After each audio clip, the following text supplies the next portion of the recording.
Hello there, and welcome to this week's Wellbeing Wednesdays, our journey to thriving. And today we're going to be talking about whether you're surviving or thriving beyond treatment. Okay, so hang out with me, get cozy. It's going to be a good one today. And I think it's going to provide you with some light bulb moments. Okay, now if you're joining me, chances are you've been through the ringer, right? Battling breast cancer like the badass that you are. But here's the thing, right? Even the strongest among us can find ourselves in survival mode, feeling like we're barely keeping our heads above water, right? It's like, I can't handle one more thing. Feeling like you can barely keep up with the day. And I know that maybe that little inner voice inside of you might be saying right now, Karin, what choice did I have? What choice did I have but to fight? What choice did I have but to pull up my big girl panties and do what I needed to do to get through this? And to that, I answer, I don't think we do have a choice. Right? Our choice is either to fight or not fight. I chose to fight. I made that decision immediately after my own diagnosis. And my suspicion is that you did too, because you're here. But here's the thing about survival mode. It makes sense, right, that we are in survival mode while we're going through treatment. It makes sense that we are in fight mode or flight or freeze or fawn for trauma responses that are under the umbrella of survival mode. We're going to be talking a little bit more about that today. But survival mode isn't just about making it through treatment. It isn't just about making it through the day, but it's about living in this constant state of stress, overwhelm, hypervigilance, feeling like you're just teetering on edge, right? And that feeling can drain us when our energy is already something that's so precious and valuable, right? And it can drain us not just physically, but mentally and emotionally too. Because where our mind goes, our energy flows. Okay. Now, as a health coach, specializing in working with breast cancer survivors, and also my own personal experiences, right? I have seen firsthand how survival mode can actually impact every single aspect of our life, from our sleep to our memory to our ability to even relax enough to enjoy the present moment. And not only that, I've also seen how being in survival mode can affect our risk of recurrence. Now, I know how I used to feel after my diagnosis in 2018. Every time I had to enter the hospital or the cancer center or to go get a scan or every doctor that I went to see, I remember being anxious as anything for days and days before. Let alone on the car ride there. I would actually use CBD oil to calm myself down while I'm on the drive there. I would be practicing my breathing, practicing my mindful tools. I've got a very robust toolbox of things to help that anxiety. But I still was anxious. And I'm wondering if this is resonating with you, because very often when we're in survival mode as we're going through treatment, we're not done being in survival mode when we're done with treatment. I'm going to be sharing 7 ways that you might recognize today that you might still be in survival mode. Okay. I don't want you to panic, however, because I will never, ever, ever leave you hanging. And so I've got some tips to help you too. But if you noticed when I was talking about going for my scans and doctor's appointments, and I talked about how I used to feel, because now I know what I know, I don't do that anymore. I've actually created something that I call my crazed to calm method. So from going anxious and like this to calm. And I created that method based upon some simple shifts that I made so that when I went for 13 biopsies, the lymph nodes in my mediastinum that were very enlarged, and while I was waiting 10 days for those results, I was calm. No lie, I was calm. And when I reflected and said, Karin, what the heck have you just done? Because it's almost like we need to bottle this, right? Because I know, and I speak to hundreds and hundreds of women who've gone through breast cancer, that this is one of the most common struggles that we deal with. And so that's where my Craze to Calm method came from. And that's something that I teach in Thrivership School, my group coaching program. So I'm getting ahead of myself here. So today, let me give you an outline of what we're going to be covering today. Today, I'm going to be sharing with you how to recognize just 7 signs that you might be in survival mode right now. Okay? Because as with anything, the first step for change is awareness, right? Learning to recognize and be aware of these things. I'm going to be sharing why you might be stuck in survival mode and also how it's impacting your daily life. But as I said before, I'll never leave you hanging because I'm going to also be sharing some actionable tips and strategies to help you break free from survival mode and help you start to reclaim your life and start thriving. Does that sound good? If that sounds good, excuse me, hang out with me. It's my water and apple cider vinegar here, and it's just repeating on me, so I apologize. So let's dive in and talk about the 7 signs that you might be stuck in survival mode. And later on, I'll be sharing how you can break free from that. So the first one I want to talk about is if you're having trouble sleeping. Now, I know that this is very common after going through breast cancer treatment and also many other times of our life. Menopause, our hormones, stress, many things can impact our sleep, right?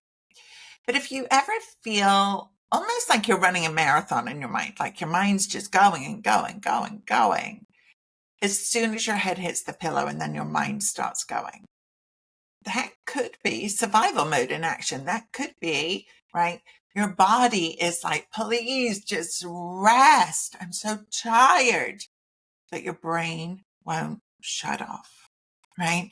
And sometimes even when you do manage to doze off, you wake up and you're still feeling exhausted. You're not getting that really deep, rejuvenating sleep that you're craving. So if you're still waking up exhausted, it could be a sign that you're still in survival mode. Number 2 that I want to share, if you're feeling overwhelmed, right? It's a word that we have adopted in society as being normal, I think. I mean, I invite you to challenge that. I really do, because I know for me, and I've spent much of my life feeling overwhelmed, right? I actually recognize that I spent decades of my life in survival mode based upon something that happened to me when I was 8 years old. And so I know what it's like to be feeling this way. I also know what it's like to not. And I prefer to thrive. So back to feeling overwhelmed. It's like your to-do list is a mile long, right? And every time you check something off, it's like 3 more tasks magically appear, right? You're juggling appointments, treatments, family obligations, work responsibilities, and the list just goes on and on and on and on. And it's no wonder that you feel like you're drowning in this sea of tasks, like you're just completely overwhelmed, overbooked, and stressed out.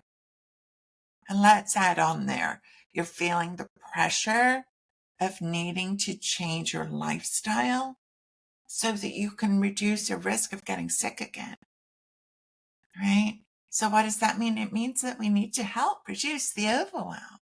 There's a way. There's a way. We talked about a little bit already, anxiety, but anxiety about what's coming next, right? Living in constant fear of the unknown. And it is exhausting, draining your energy, sucking you dry. Now, this is something that not only going through breast cancer, but for anybody that, all of us that experienced COVID, right? A worldwide pandemic that put most of us into a survival mode mindset, feeling uncertain, constant fear, what's next, not knowing, right? Finding yourself worrying about every little thing, from upcoming doctor's appointments to future treatments to whether or not you left the stove on, right? That constant state of anxiety means that you're never truly in the present moment. And the present is where we thrive, because we can't, most of the time, affect and control what's going to be going on in the future. Number 4, you may recognize that you're being reactive. What do I mean by that?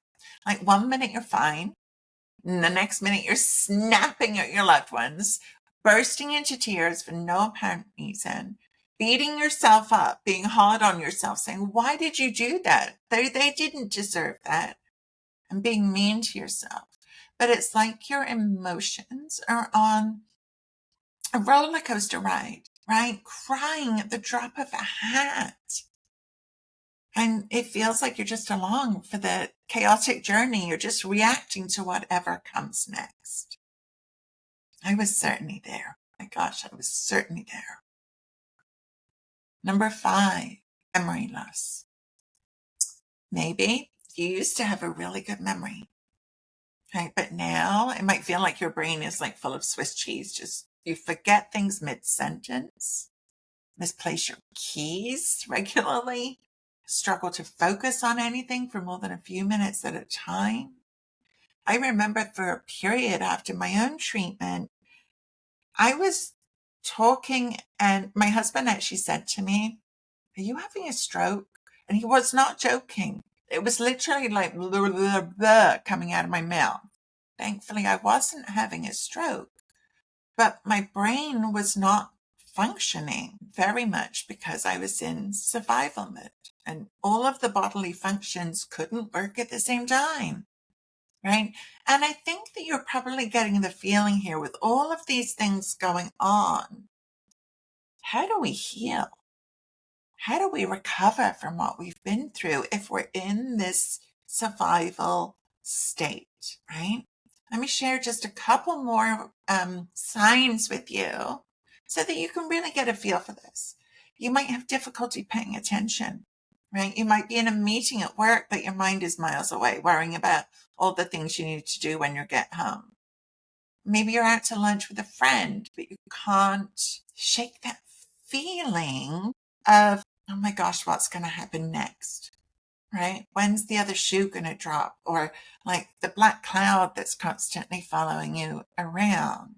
And this last one that I'm going to share is one that I recognize in almost all of the women that I talk to, by the way, is a feeling like you can't stop. Like even if you have a moment of downtime, you just can't seem to relax. It's almost like you've got some nervous energy, or there's always something else to do, or some looming obligation that's hanging over your head. The thought of stopping, even for a moment, almost feels like giving up. Maybe that little voice in your head has even said, don't be lazy. You've got things to do. Get on with it. Doesn't matter how you feel, suck it up, right? I'm wondering if any of these is sounding familiar to you. If they are, please, wherever you're watching this, put me a little note below. I will be popping into the various platforms to check out your thoughts. Maybe you're catching this on the blog, karindelmaestro.com/blog. Here's the thing.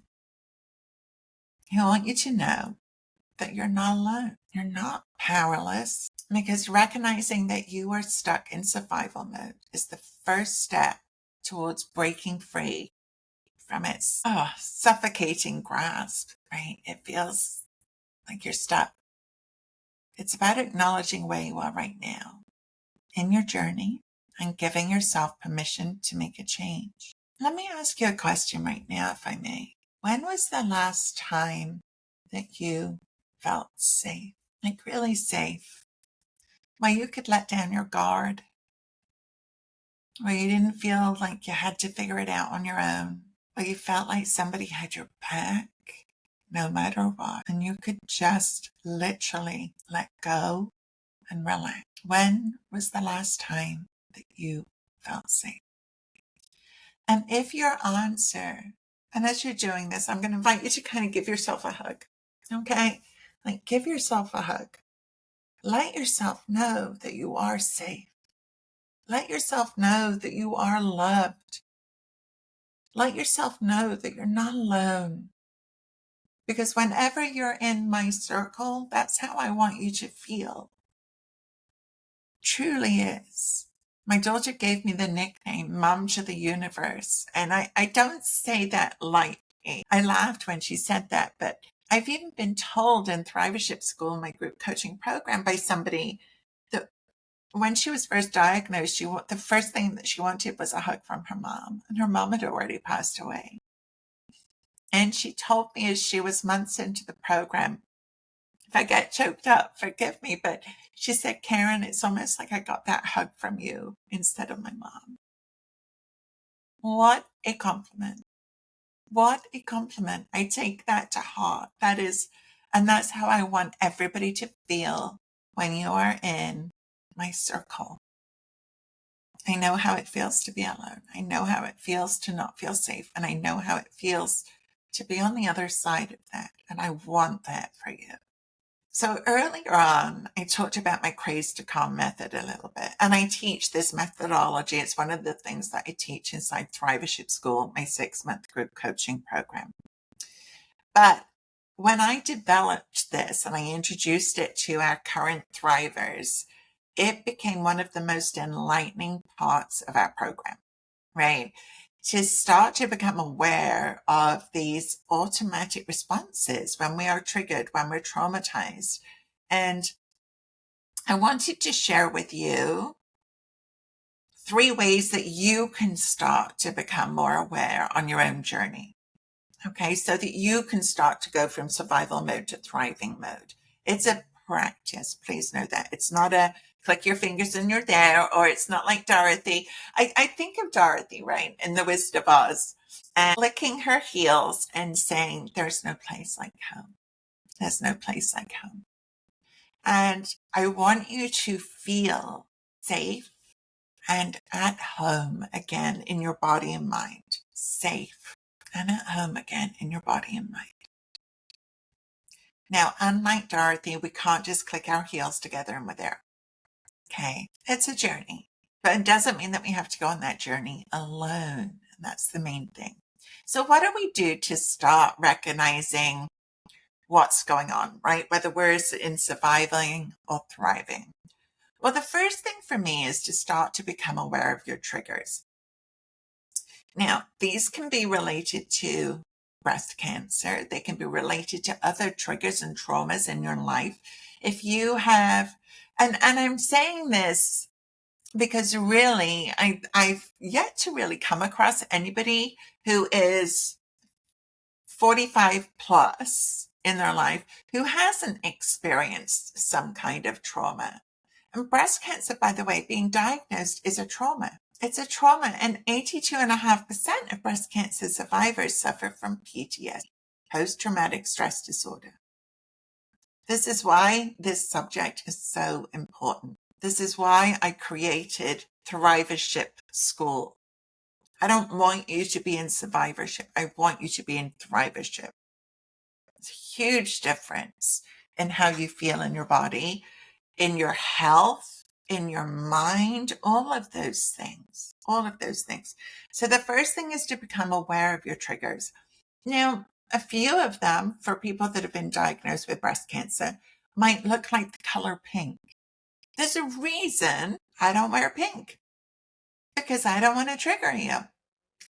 And I may occasionally wear it, but I'll wear it because I like what I'm wearing. Just that color can be a trigger for so many people. I don't want to trigger you. Pink ribbons can be a trigger. If you are watching a TV show and somebody's diagnosed with any kind of cancer, I think it's the C word, it's not just breast cancer, but any kind of cancer, you'll recognize either you get upset, you suddenly want to get busy, maybe you want to run away and hide in the bedroom. That's me. That's one of my responses, is a freeze response, is to isolate and remove myself. But you may be asking, okay, how do I become aware of my triggers? Well, for me, there's a very simple way. Check in with your heart rate. Check in with your heart rate. Because one of the most common things that I find is when we're being triggered, our heart rate starts to accelerate. Our anxiety is getting worse. Maybe you're getting sweaty palms. Maybe you're having a hot flash. All of these things, maybe you're crying. Maybe your body is shaking. It can be various things, but start to become aware of your triggers. Just becoming aware of them and acknowledging them and saying, okay, that's a trigger for me, actually lessens the effect that it has on your body. So just that one act alone is so helpful. The second thing, like I've kind of talked about a little bit already, is becoming aware of how you respond when you are triggered. This is something that we do a lot of work on in Thrivership School using the Craze to Calm method, is recognizing our automatic trauma responses. They're automatic. It's not something we choose. It's an automatic response. But when we recognize it, right, and they are, you've probably heard of fight or flight.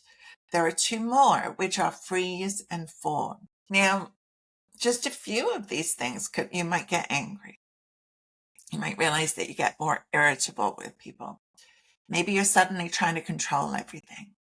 Maybe you're pushing yourself into work or housework or laundry or doing something busy. Like I said before, maybe you isolate. That's a Karen thing.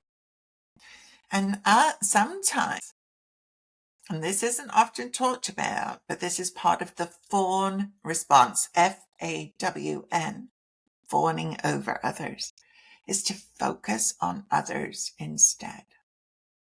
It's easier, right, than focusing on ourselves, feeling the pain, feeling the discomfort. Sometimes it's just easier to focus on others. And the last thing I invite you to think about is to ask yourself this question. What do I need to feel safe right now? It might be a hug. It might be some breath work. It might be talking to a non-judgmental friend who actually gets it. Could be some breathing, could be a walk in nature. Always one of my favorites. Great for grounding, great for connecting. Nature is magical when it comes to helping us get out of fight or flight and into rest and digest, which is where we want to be. And the more time that we're in this state, this thriving state of rest and digest, the more we're supporting our healing and our recovery. Right? It makes sense, right, when we look at it like this, but not many people are talking about it. I'd like to share just a very short story about one of our thrivers, Martha. When Martha and I first met, one of the things that she said to me is, Karin, I'm really scared I'm going to get sick again because I just don't have another fight in me. And if I could have reached through the Zoom screen and given her a hug, I would have loved to have done that because she was exhausted and she was tired of fighting all the time. And what we realized as we dove into this more was that she'd actually lived most of her life in fight mode. It's what she knew. It was her comfort zone. She didn't know, right? We assume it's just part of our personality, but she didn't realize that it could be different. Martha has since embraced the fact, like embraced in the biggest way, that not everything needs to be a fight. That she's got the ability to make choices and use words and actions that are more in alignment with the peaceful and healthy life that she now prefers and craves. And she's excited for her future because she's now got space, right? When we're in survival mode, there's no space. It's part of the overwhelm. There's no space for us to think clearly. There's no space for us to grow. We're literally in reactive mode. And just learning this one thing from Thrivership School had a massive impact on Martha and many others. This is really, we've had many success stories from that one impactful workshop. And then when we combine that with the roadmap that you learn in Thrivership School, it's just amazing. Now, I know that you didn't come this far to just survive. You came here to thrive, right? To do great things, to share your unique gifts with the world and savor every single moment of this beautiful life that we are here to experience. And while breaking free from survival mode won't happen overnight, and I'm always going to be completely honest with you, right? That's how I roll. It's how I am. It is absolutely possible with time, patience, whole lot of self-compassion, and a proven roadmap to follow. It is possible. So take a deep breath and remember that you are stronger than you know, whether you want to feel strong or not. Maybe we'll use the word resilient instead. I invite you to surround yourself with love and support. Lean on community. And never forget that brighter days can be ahead. You have got this. And if you want to learn more about Thrivership School, how to learn this Craze to Calm method and everything else that we go through in there, simply look for a link where you're watching this video. There'll be a link to book a call with me. That's what Martha did before I talk. It's what I do with everybody that comes into Thrivership School. And you might say, why? Because I want to make sure that it's the right fit for you. If it isn't, I have other programs. I have many colleagues that maybe might be a better fit, and that's okay. There's no hard feelings, and we don't have to break up at all. We can all be friends. But I want to make sure that I can help you before I extend the invitation for you to join. And I don't invite everybody. And so if I extend that invitation to you, I want you to know that I am confident that you will benefit from this program. Okay? So wherever you're watching this, look for the link to book a call with me. There's no charge. There's no obligation. That's not how I roll at all. Like, I seriously want to be here to support you, to help you, and give you that mom to the universe hug that you've been craving, you've been wanting. Or you can just go and not feel like you have to carry it on your own. Okay? So head over to the link, book your free call, and I can't wait to see your name on my calendar. Okay? Bye for now. And let's continue. I'll see you next week, next Wednesday, 11:30 a.m. for our next journey to thriving. Okay? Bye for now.